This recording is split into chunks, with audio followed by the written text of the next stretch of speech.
નેવ શબ્દ ઝડપ રેડી સ્ટાર્ટ. ફકરો.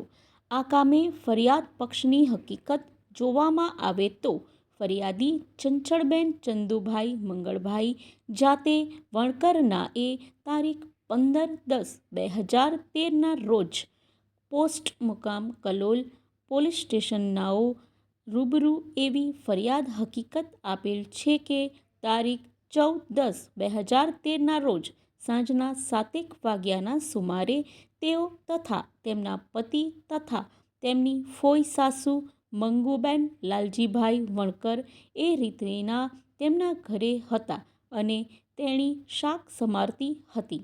તે વખતે સાંજના આશરે 7 વાગ્યાના સુમારે તેમના ગામના મુકેશભાઈ ભદાભાઈ પરમાર તથા કિશોરભાઈ ભદાભાઈ પરમાર, અનોપભાઈ રતનભાઈ પરમાર તથા ભદાભાઈ રતનભાઈ પરમારનાઓ તેમના ઘર આગળ આવી તેમના ફળિયાના રાજુભાઈ ખુમાનભાઈ વણકરનાઓને ગાળો બોલતા હતા.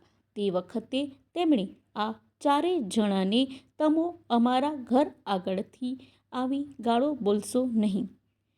આ ચારેય જણા તેમને ગાળાગાળી કરવા લાગેલ અને સાલી ઢેઢી તું અમારા ઝઘડામાં કેમ વચ્ચે પડે છે તેમ કહી ફરિયાદીને જેમ તેમ બોલવા લાગેલ અને મુકેશભાઈ ભદાભાઈ તથા તેનો ભાઈ કિશોરભાઈ નાએ તેણીને પકડીને લાતોથી ગળદાપાટુનો માર મારવા લાગેલ, જેમાં તેણીને માથામાં તથા સાથળના ભાગે ઈજા થયેલ અને તેમની સાથે ઝપાઝપી કરવા લાગેલ.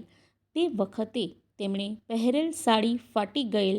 આ વખતે તેમણે બૂમાબૂમ કરતા તેમની ફોઈ સાસુ મંગુબેન લાલજીભાઈ વણકર દોડી આવતા આ મુકેશ તથા કિશોરભાઈનાઓએ તેમને ફોઈ સાસુ પણ લાતોથી માથામાં જમણી બાજુ તથા ડાબે હાથે આંગળી ઉપર લાતો મારતા ઈજા થયેલ તથા શરીરે ગળદાપાટુનો માર મારેલ અને ચારેય જણા તેમને તથા તેમના ફોઈ સાસુને વાળ પકડી માર મારેલ.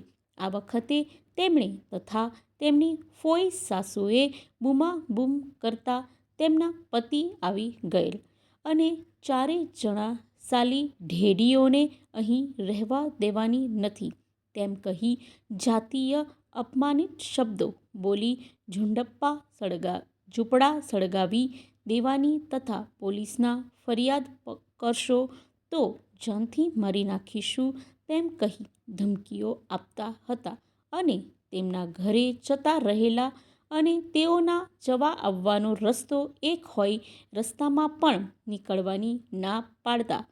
જેથી આ બાબતે તેઓ તેમના પતિ તથા ફોઈ સાસુ મંગુબેન તથા તેમની કાકી સાસુ લલીબેન દેવભાઈએ સાથે લઈ ફરિયાદ કરવા ગયેલ અને તપાસ થવા ફરિયાદ કરેલ છે. ફકરો. ફરિયાદીની ફરિયાદ પરથી કલોલ પોલીસ સ્ટેશન સેકન્ડ ગુના રજિસ્ટર નંબર 151/2013 ભારતીય દંડ સંહિતાની કલમ 323, 504, 506(2) 114 તથા અનુસૂચિત જાતિ જનજાતિ વિરોધી ધારાની કલમ 3(1)(14) મુજબનો ગુનો નોંધી તપાસનીશ અધિકારી દ્વારા ગુનાવાળી જગ્યાનું પંચનામું કરી લાગતા વળગતા સાહેદોના નિવેદનો નોંધી આરોપી સામે પુરતા જણાવતા તપાસને અંતે આરોપીઓ વિરુદ્ધ જ્યુડિશિયલ મેજિસ્ટ્રેટ કોર્ટમાં ચાર્જશીટ કરેલી.